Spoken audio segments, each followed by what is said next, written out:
What's up? November 20th, 2020. That's next level. Who would have thought? November 20th, 2020. What a year. Best year ever. All right. Looks like I'm live. I can hear it. Sounds good. How's everyone feeling on this Friday? Everyone grooving? Moving and grooving? All right. Cool. So I am doing this live from the Heal Studio in Cocoa Beach, Florida. I'm going to read you this little letter I wrote. Some of it I wrote a long time ago. Some of it I actually wrote today. And I just want to just give you some lessons about life. Just from what I've learned in the last 40 years, but ultimately the last 20 years, the 2 decades um, since I lost my brother Ryan, in a tragic loss when he was 23 years old. Here's a photo of Ryan right here. We'll get into that in a minute. If you are watching this, just comment below. Say Ryan if you can hear me good. And I believe this message will apply to anyone, no matter if you've had a tragic loss, like losing a best friend or a brother or a family member, or if you've had some sort of tragedies in your life, this will apply to you. But also, I believe that what I'm going to talk about is very simple and will apply to literally every battle in life, every loss that we face, every struggle that we're against. And I know some people are in a big struggle, a big battle right now. They're in a winter season, if you will. And the good news is this: the winter will pass and the spring will be here. Life will get better and better every day. So, as I'm kind of going to read this to you and break this down, I don't feel like I'm in a sad space right now. I don't have any I don't have a heavy heart. I'm not bringing this message to you and feeling that I'm going to break down. I don't mind if I do, if I shed a couple tears and laugh and cry and smile and all that fun stuff. But I just felt, instead of me just posting this on social media, which is typically what I've done in the past, I would just write just a letter and read it to you so you can hear me read it from my own words. It's a letter from me to my brother, Ryan. So I would like to ask you, though, if you're watching this, have you faced a tragic loss in your life? Whether it's a family member, a child, a brother, a sister, maybe your mom or dad, or, your best friend, your girlfriend, your husband, your wife. I'm praying for you. I'm lifting you up, and I'm here to tell you that, through adversity and struggle, we can learn the most about, you know, death is the one inescapable part about life. So inevitably, it happens to all of us. But I love the book called All Things New. And if you ever have a chance, get that book, listen to the audiobook, and no matter what, get to the end, because the end is riveting about how he describes the end of life, or the beginning, really, the beginning of life as he breaks it down. And, life is filled with uncertainties. Life is filled with struggles and doubt, and life is filled with accidents, unfortunate life events, but it also has many blessings within that struggle. Sean, I lost my big brother when I was 22. So you understand, my brother was 23, I was 20. Daniel, yes, tragic loss, 5-year-old son just a year ago. And gosh, that's got to be just brutal, and it's still brand new to you and your wife. And I'm praying for you guys and lifting you up today, even though it's an everyday thing. It took me a long time before I realized what was actually going on. And so I'm going to rewind a little bit. This won't be a 2 hour Stephen Munson live. I'm just going to, read you to this letter, tell you a little story, and leave you with some uplifting encouragement along your journey of life. So, when I was 20, I remember the day like it was yesterday. My brother Paul and I were in Orlando. My dad shows up and he's like, "Hey, I need to talk to you guys." We're like, "We don't really want to talk." I think we were like at a college keg party or something. I don't remember, but um, we didn't really want to see our dad right then. And he's like, "No, I really got to talk to you." And he came out and then he shared with us the news, and it was like total blackout. I went right to the liquor store. I got a bottle of Jack Daniels. I just started getting drinking, and I think like the first 7 days was like a total blackout. Then I went to his funeral, and at that day, I remember that morning, I was standing in the shower, and I was like, this isn't necessarily the best way to deal with this. I think it's time to, be a man and like step up a little bit. So I remember that morning in the shower, in the condo, when I was like, it's time to be a man. Now, keep in mind, I'm 20 years old. It's like right around my 21st birthday. It's like 7 days. My birthday's in 1 week from today. So it was 7 days for my 21st birthday. And I kind of transformed for a short time in that phase. I went to the funeral. I spoke. I still have the audio of it. We played Puff Daddy Missing You at the funeral, which some people didn't approve of, and others were like, that was the best choice of music ever. It was a packed house. I mean, there was probably 500 people sitting, and then every standing space available in there at the Word of Life Church in Merritt Island, Florida, and just down the road from here. So it was a memorable moment, to say the least. We carried him. We carried the casket. We buried my brother, and then I got into a good space for a short amount of time. And I was like, all right, I can't be partying, and I can't be getting wasted all the time. I need to get clear. And I had a short moment of like real true healing. Healing is where you don't run from your problems, you face them. And then, about a month or two later, I just kind of went off my rocker and I went to emotional survival mode, even as an entrepreneur. And I was like, my brother's dream was to open a bar. So I ended up going in and trying to fulfill that dream, which was a wild next few years. I mean, wild as it gets. I have zero regrets of it. If I could do it all again, I would do it all again. Only at the end, when I was offered 1.2 million to sell it, and I was filled with pride as a young, successful person would be who's lost their mind. I didn't sell it, and I ended up selling it 6 months later for 600,000. I got arrested during that time, and long story short, it was a mistake as an entrepreneur, but a life lesson nonetheless. So then I went on, and I continued to lose friends. I lost over 20. Now I'm upwards of 30 or 40 friends that I've lost who are under 40 years old. During my 20s was a riveting, nonstop battle with losing friends, from drug overdoses, suicides, murder, accidents, motorcycle accidents, just everything imaginable. So in my 20s, it kind of seemed like this was normal, even though it's not normal. It's not normal to lose your son. It's not normal to lose your brother. It's not normal to have 20 friends die when you're in your 20s. But by the time I was 28 years old, to me, this was just how life is. And no one knows how to deal with that in the right way. I certainly didn't. And, I'm kind of glad I didn't know how to deal with it, because now I intimately understand when people are facing battles in life, tragedies, and how you can have a triumph out of it. How you can go from, beaten down to breaking free and having a blessing. And, I won't talk about all the people that have died and all the things that I've learned. I kind of saved some of that for the book that I'm writing. And even though it's not all about that, but I wanted to share today just kind of what I wrote down, and then tell you some invaluable life lessons that I know you can learn and grow from. So if you would share this message, I know a lot of people will benefit from this. Invite people or tag them, if you will.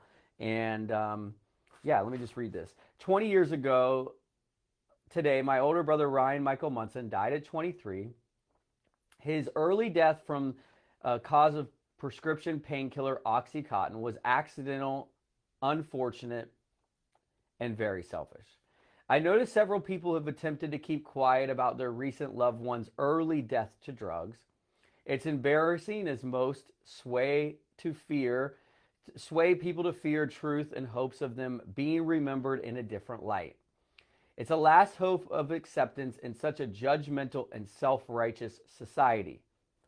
Now, when Ryan died, we too wanted to do that and say he died from heart problems and didn't want to talk about the drug problems because we didn't want to have him associated with that. That's just the truth. I was a drug addict for 16 years, and that horrifying addiction stemmed from the same fearful emotion, seeking of acceptance, which is like quicksand in the desert with no sort of rope to climb out with. Fortunately, I am no longer battling the same battles I struggled with for many years.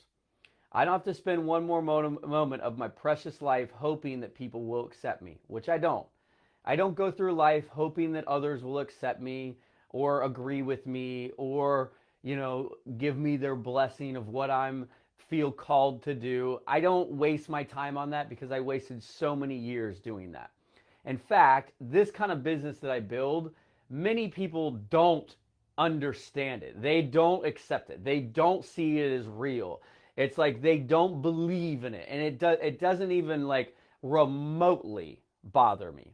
It doesn't faze me. It doesn't stop me. It doesn't disappoint me. It doesn't discourage me. It actually, if anything, it inspires me. It motivates me. And it makes me hungrier than ever before. Ryan was 2 years older than me, and when I was 16 years old, I made a simple decision to follow my brother, which was a form of rebellion towards my parents, my teachers, and life in general. He died 4 years later, and it took me nearly 15 years to come to grips to how I truly felt. This is going to be tough for me on many levels, and something that I began to do privately, and today I want to do this publicly so I can command freedom from this traumatic event. A couple years ago, and I'll just tell you what happened, I looked into the mirror and I saw this face on my arm. I have my brother's name tattooed right here. It's his actual signature. I have it tattooed right there, which is my favorite tattoo. If anything, my only one I like. This one I had, it's his face as a memorabilia. It says truly blessed. I wrote this when I was in college. It says truly blessed, one love, Ryan Michael Munson, 1977 to 2000. And so I had this moment when I was in the bathroom and I looked down at my arm and I see his face signatured and tattooed on my body, and I realize I have unfinished business to handle. I've held a burdensome and bitter emotional stronghold for many years. And so even though I seemed happy, I was dying inside, but I was awfully close. The words below that I'm going to read to you that I wrote Ryan will harmonize my courageous effort of the past few years to fulfill God's promise for all of us. And so in a minute, I'm going to read to you what I wrote to my brother Ryan. And then after that, I just want to, read to you this verse that's behind me and just leave you with what I believe invaluable encouragement along your journey of life. No matter what battle you're facing, no matter what struggle you're in, no matter who you are and where you live or what you've gone through or what you're going through or where you're headed, what your dream is, what your vision is, what your goal is, it all kind of intertwines and relates. So here goes. Shall we? Dear Ryan, I forgive you, and I hope you haven't carried the same pain I've carried for 15 years. I wanted to protect you in your life and your image so much that I carried my own anger and frustrations about this. I'm older now and no longer a little scared boy like I was when you left me. Yes, you left me. I left everything in my life to follow you and aspire to become you. I trusted you with all of my life. Ryan, you were my hero. You killed yourself because you got high. Didn't you think of the lives you would be destroying? What about Paul? Don't you think you could have found enough excitement in showing your little brother how to grow up? It's too late now because He's grown up and you're gone. He's now married, he has children, and he's building a life. Didn't you want to be an uncle with me and grow old together and travel the world? What about mom and dad? Do you realize how bad you hurt them?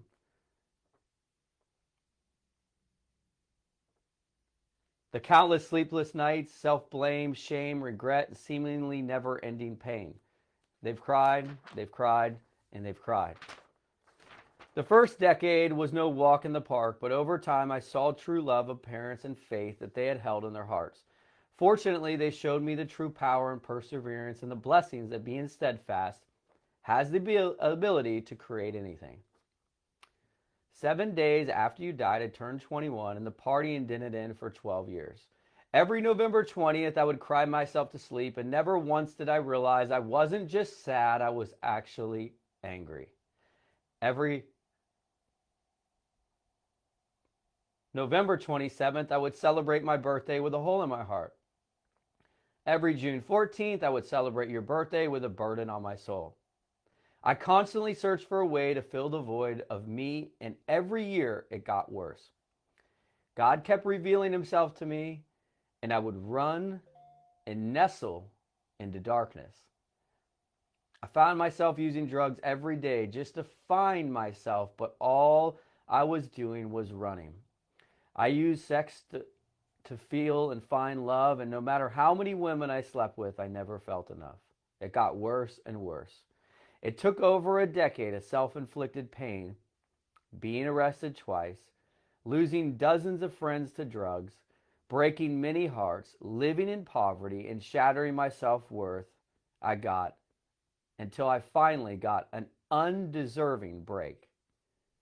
God showed up, and I discovered what we didn't earn or deserve would still be delivered. We didn't need to take this route, but the truth is that God showed up no matter the path that I chose or we chose. In many ways, we choose misery, but God delivers mercy. We choose guilt, and God delivers grace. We choose burdens, but God's bringing blessings. We chose death, but God gives us life. I won't see you again on this earth, but I'm fortunate to finally realize that I didn't give a good enough reason, that this wasn't a good enough reason to go and destroy my life. I don't have to be scared to love because I've always been fearful that you would happen again. It's like everything I loved would just be gone at some point. So what is the point of loving? You didn't cause me this grief. It was me who allowed the enemy to torment me as if I could just blame you for the rest of my life, and that would justify my own self-inflicted chaos, havoc, and destruction. Ryan, I forgive you, and I've got a better idea than before. I hope that you forgive me for carrying this burden for all the years. And that through the Holy Spirit, all strongholds and soul ties will be broken now and forever. The generational family curses will be broken, that no more will endure a lie as we know the truth. We aren't victims, we are victors. We won't suffer if we have been set free. Today, I don't mourn your death. I celebrate your countless lessons, triumphant victories, and now we can create a lasting legacy in memory of your remarkable life. Now, not everyone has faced this sort of loss in their life. But what I experienced after that is what I've been able to really harness for good today. And, not everyone's going to understand your pain. They don't have to. The key is that you understand it. And you figure out a way to turn that pain into power. And you figure out a way to overcome the battle that you're facing in your life, because there's a blessing that follows it. Blaming yourself, beating yourself up, tormenting yourself, running from it will never solve it. It only makes it worse and worse and worse. And when I look at this Heal, I'm in this Heal studio.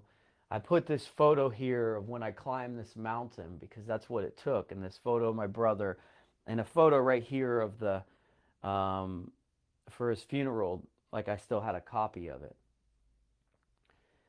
You know, why I started this company was I was literally called to do it. It was a calling in my life. Why I started Pineapple Point when I was 20 years old, which was a bar and a nightclub, was an emotional survival decision, not a calling. There's a big difference. And many people make their life decisions on emotional survival, out of desperation, not inspiration. But I know for sure when God gave me this revelation, that was a calling in my life. That's why I've never given up on it. That's why I've never stopped fighting for it. That's why I truly, genuinely, and wholeheartedly care about people healing. Now, for a long time, first I had clarity on what the business was, which is more what it is now. Then I went through a season of doubt because it didn't work out the way I wanted to. And I figured out why in the middle of it. But after 3 years of failing, I'm like, maybe my idea was wrong. And the word heal alone doesn't seem like an online marketing company to help entrepreneurs become their greatest. The word heal doesn't seem to have anything to do with sales and funnels and traffic and conversions and, high ticket offers and live epic events and anything that it is today. It doesn't seem like it relates. So after 3 years of failures, I started to kind of like question, maybe I was wrong again. And I realized in that moment that God just wanted me to, dude, I just want you to humble yourself a little bit. Don't lead with pride. Just go through humbly and follow me. And I'll show you what to do. And that took a while. I mean, it took a long time to get to that place. I had to lose everything. I had to go to the mountains. I had to get a job and start working for $10 an hour in my 30s and living in a bunk bed with my mom and like totally humble in a space where I can then realize the vision was right, but I wasn't.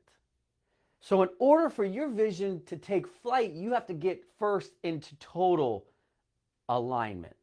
In alignment, there's something called anointment. And when you have the anointing and the alignment, abundance will follow. And so I got into that space. I wasn't consciously aware of it the whole time. It was more of an unconscious following, shifting, moving, breaking, healing, coming back, overcoming. And then when I got into that space, I started to get clear on what the calling was. And a lot of times I love the fact that this was called heal, because that was the one thing that I could have never taken credit for, the name. I know for sure that the name was literally given to me. And I was thinking totally opposite. Like I was thinking like elevation or, like just all these other words. But this was the last thing that you would think this kind of company would be called. But I can tell you why now that it's called what it is. It's literally impossible to fulfill your life's purpose and calling if you're totally stuck in the past. If you're still thinking about when you were abused when you were young. If you're still thinking about when you were abandoned when you're young. If you're still thinking about, or not even just thinking about, but you refuse to forgive the people who did you wrong. If your heart's still filled with bitterness, if you're still filled with resentment, if you have unforgiveness that's taken root and ravishing everything in your way, it's impossible to fulfill your life's purpose. So we have to heal. The same is true like on a professional side. If you had a bad contract or a bad deal or a bad investment or a bad boss or a bad company or something that happened in your professional world and you're stuck in the past on it, it's impossible to go forward and be your absolute greatest. You have to learn, overcome, persevere, and then you become victorious. So heal literally means something different to everybody. And I have like hundreds of these shirts. I wear them every day. It's on our cars. It's just something that's so important to my life that I don't care if everyone understands what it is or blesses me or approves of it.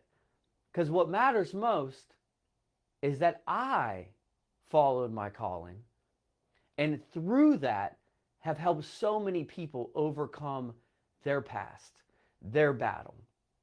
In business, one of the hardest things that I ever had to do was, after reaching a great deal of success and then learning that the company that I was an affiliate with was kind of like a network marketing, internet marketing kind of company. The company that I was affiliated with, they, in lack of better words, ripped us off. And so at that space, I was like, kind of like the same thing. It's always the same thing, right? This is how everyone is. This is how all companies are. This is how all things in life are. I was so discouraged, so disappointed, angry, frustrated. It's the same exact emotions as this. And I had to overcome that, not once, back to back twice, then hiring people that I thought were really great people, hiring them ripping us off, being faced with struggles financially, taking a break from it, getting part of one more company, which then again happened back in 2017. And after that time happened, I was like, never again. I am not going to do this anymore. And so I just said, look, I can't find a company that I truly, on the deep core level, believe in. So I'm going to make my own. And then I made this, like, the loyalty that I have, to never rip people off. Don't burn them. Don't put profit over people. Don't put transactions over the transformation. Don't put money over the mission. And those things are simple for me because I refuse to be what I hate. And so I was able to then get as in alignment because I was done with the past. I had removed all the strongholds. I had breaking free of all of that stuff that held me back for decades of my life. And I look at it and said, what a waste of energy. What a waste of life and time. The key for me is this. I have no regrets because now it's invaluable life lessons that I would never fully understand. And I believe because of all the struggles that I've endured, I'm able to help people at the highest and greatest level. I understand pain. I understand being broke. I understand a broken heart. I understand disappointment. I understand resentment and bitterness and shame and guilt and regret. I understand these. I've been through all of them. I know what depression feels like. It is ugly. It's disgusting. It is crazy. It is frightening. It is unreal what it is because it's not real. But it's like this. If you're depressed, there's no way that someone else outside of your situation said, that's not real, because it really is real when you're experiencing it. Until you overcome it and look back and say, oh my gosh, that's like crazy that I was going through that. And it's a spiritual war that we must understand and recognize and face and battle and win. And all of us have it inside of us to be able to conquer these things of our past. Most grown adults are no longer facing a battle of today. They're still facing a battle from yesterday. That's why I love the slogan we have. We all break, we heal, and we come back stronger than ever. It applies to literally every single area of life. Every area. There is no spaces that are left empty, that are unavoidable, that we can ignore unless we face them and heal them. And then in that amazing, unbelievable place, we see, wow, this is not bad. It was a blessing. I love how this says, Revelations 21:4. He will wipe away every tear from their eyes, and death shall be no more. Neither shall there be mourning, nor crying, nor pain any more, for the former things have passed away.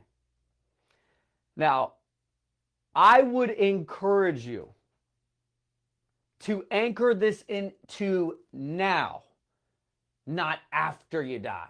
You don't have to wait until you die and go to heaven to be healed. You could actually, in this space, in your earth, in your realm right now, accept what's happened to you, break free of it, overcome it, persevere, press on, and become your greatest today. Don't wait. Don't do like I did, and some of you have done longer, and wait 20 years. If you've been waiting that long, it's time to get on the horse and giddy up. Because you got a lot of life to live. You got a big future. You got to teach other people. You got to lift people up. You got to use your pain to help other people. And that's what healing is all about. So I wanted just to make a video today because I always write stuff and put it on my Facebook. And then I figure me reading it can give you a different experience. And I don't know who this message is for today. It might have just been for me to help me keep processing, keep growing. But I hope that you get something out of this, and I hope that you learn that we all are facing things. So we need to kind of go through life not so judgmental of others. You know, we don't need to be judging everybody and criticizing everybody. We don't need to be pointing so many fingers at everybody because we don't really know what everyone's going through.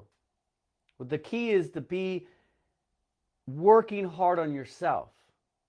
And then when you work hard enough on yourself, you elevate and you get into a space which lifts up other people. I promise, I know people have done you wrong. You got to forgive them. This morning I woke up and I thought about two people that I'm like, these people are crazy. And for a brief moment, I just wanted to fill my heart with like, war against them. Let's just battle this out. And then I remembered a video I made yesterday. I'm making this gold standard entrepreneur program right now that I'm really excited about.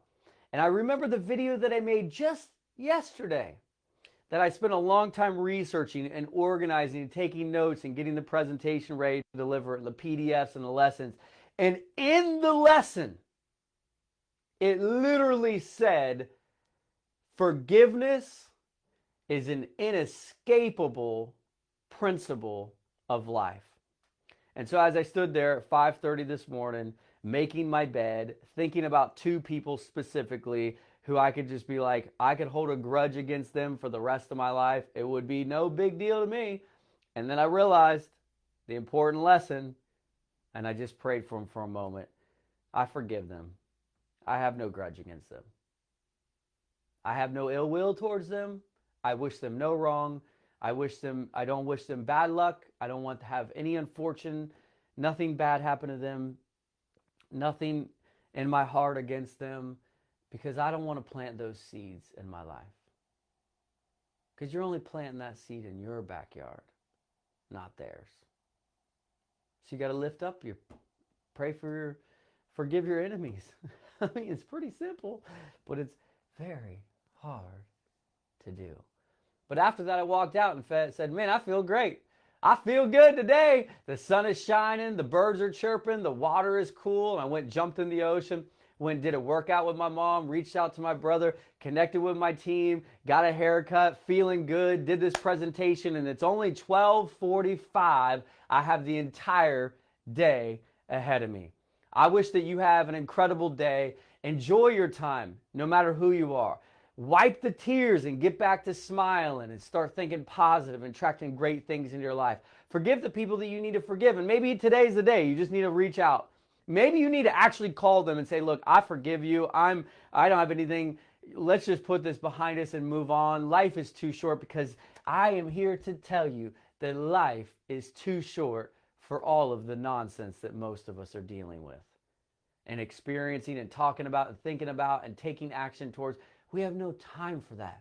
All we really have time for is to helping other people, speaking life into one another, loving your neighbor, lifting up people, building, developing, learning new skills, growing, focusing on our prosperity and our abundance and our fortune and our favor and our health and our wellness and our happiness and our energy and all these things is all we should literally be spending time with. Everything else is a waste of time in what is considered a very short life that all of us have to live. I will see you. It's time to heal every second, every minute, every hour, and every day. It's on you. Have a good day.